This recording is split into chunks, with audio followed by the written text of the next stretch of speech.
présentation du petit Rustler VXL 4x4. Il existe en plein de couleurs, on l'a comme aujourd'hui en orange et bleu, il existe en bleu, rose, jaune, il existe en rose, il existe en vert, il y a différentes couleurs. Pour vitesse maximum 65 miles en vitesse, donc ça fait 105 km/h, 105-110 km/h, c'est vitesse max. On va faire un petit test de vitesse avec celui-ci, on va faire du roulage avec. Moi je trouve que c'est un véhicule très véloce si vous voulez vous faire plaisir. En vitesse pure, en pointe pure, je trouve que c'est pas le meilleur produit parce que les cardans sont arrivent à une certaine limite. Ça veut dire que si vous roulez trop vite avec, trop souvent, les cardans ici à cet endroit-là vont s'écarter et vont avoir tendance à se déclipser en cours de roulage. Voire même casser avec la vitesse de rotation intensif. Il faut savoir que 110 km/h ça reste une très grosse vitesse de pointe, donc c'est énorme comme vitesse. Donc on a une barre de wheeling, on a un châssis baignoire toujours, on a une carrosserie Lexan avec le système de déverrouillage sans clips, donc ça c'est génial parce que ça permet d'éviter de s'embêter à perdre des clips constamment. Toc. On a un contrôleur, le petit point négatif c'est qu'ils n'ont pas mis le petit ventilo sur le contrôleur. Moi je vous conseille d'acheter un petit ventilo et de le rajouter. On a une prise annexe ici là pour rajouter le courant sur un ventilo supplémentaire. Donc vous prenez 4 vis comme sur les ordinateurs où vous le vissez gentiment dessus sur les culasses de refroidissement, comme ça dissipe la chaleur et ça évite qu'ils se mettent en coupure thermique. Ça c'est une très bonne chose à faire. Pas besoin de vous embêter avec acheter le kit spécialement. Si vous voulez être dans les règles, achetez le kit spécial Traxxas parce qu'en fait sur le Haus, donc c'est pratiquement le même châssis, simplement on a une petite variation sur les trains roulants et puis sur la forme du châssis, mais la vraie différence c'est que sur le contrôleur c'est le même modèle, c'est la même marque, ils ont rajouté un petit ventilo supplémentaire pour éviter qu'il vienne en coupure thermique. Donc n'hésitez pas à le faire si vous voulez être tranquille avec votre véhicule, très bonne chose à faire dessus. Après c'est un véhicule qui est super fiable. Transmission par cardan, métal, on a un cardan alu au centre. On peut mettre des cardans acier sur le véhicule pour lui donner une très grande fiabilité. Après la voiture par elle-même elle est super fiable. Moi j'ai roulé avec, j'ai roulé pas mal avec ce modèle là. Je le trouve très véloce comme véhicule. On veut faire des flips, on veut faire toutes les figures de base pour apprendre. Et il encaisse relativement très bien comme véhicule, ce qui n'est pas très lourd. Ça fait 2,4 kg, 2,350 kg je crois de mémoire, ou 70. Je ne connais pas le poids exact. S'il y en a qui regardent et puis qui vont voir les caractéristiques sur Internet, eh ben oui, je ne connais pas les caractéristiques de tous les véhicules par cœur. Je ne regarde pas plus. Je sais que de mémoire, c'est 2,270 kg ou 2,370 kg, c'est un truc dans ce style-là.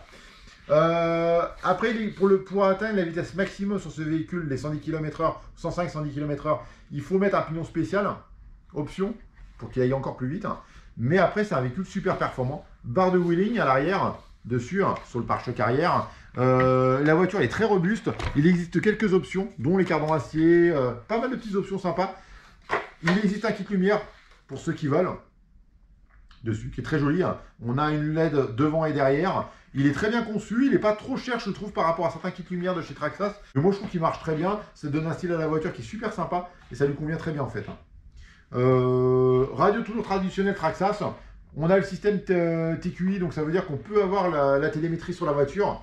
Il faut penser que c'est des options qu'il faut rajouter dessus sur cette voiture-là. Il faut rajouter des sondes de vitesse et ainsi de suite pour avoir toute la télémétrie sur ce véhicule-là.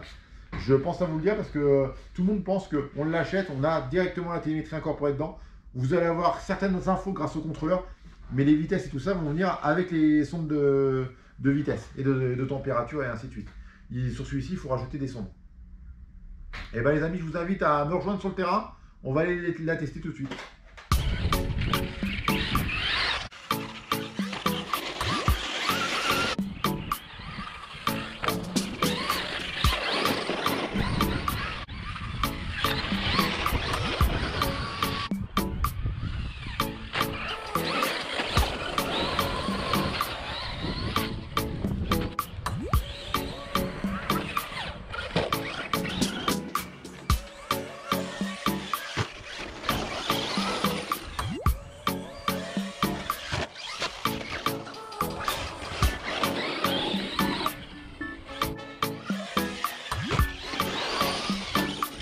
Très bien là.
gars. Le Rustler nous a pu faire pas mal de flips, de figures. Petit véhicule, pour moi, petit véhicule. Alors c'est pas un premier prix, hein, c'est un produit, mais dans la gamme Traxxas, c'est un produit qui est génial.